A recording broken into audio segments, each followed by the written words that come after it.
કેમ છે મિત્રો? હું છું મુકેશ મકવાણા ઉર્ફે ગામડિયો અને આ નવા વિડીયોમાં પાછું તમારું ફરી એકવાર જોરદાર સ્વાગત છે ને હું તમને આજે એવી વનસ્પતિ બતાવી ઘાસ છે અને એ ઘાસનું નામ છે ઢાઢિયો. શું નામ? ઢાઢિયો. તમે નામ એનું સાંભળ્યું તમને હવે કે આ ખોટીનો ગપાટાના પેટનો લાગે પણ ગપાટાના પેટનો નહીં હાસું. હવે એ ઢાઢિયો છે ને હું તમને બતાવું. જુઓ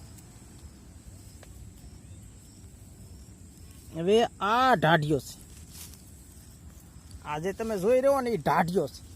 એ આ પણ અમારા ખેડૂતનો દુશ્મન. અમારા ખેતરમાં બધા જ્યાં ત્યાં થાય નકામે ઉગ્યા કરે ને આ બધું એવો. અને આમાં એક પ્રકારની ઈર થાય એ મેં આમાં ઈયરે મેં જોયું. એ હું તમને બતાવું.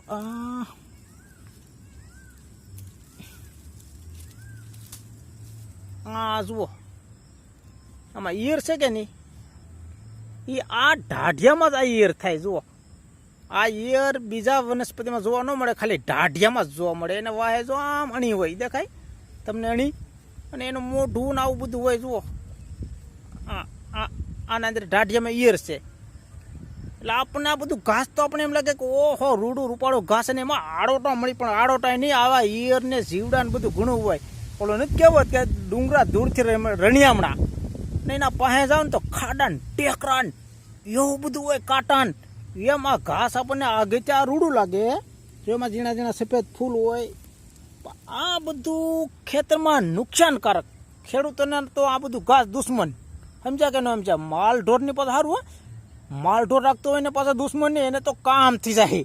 પણ અમારે જે વાવેતર કરવા વાળાને તો અમારો દુશ્મન. એટલે આ મેં તમને બતાવી ઢાઢિયો. જુઓ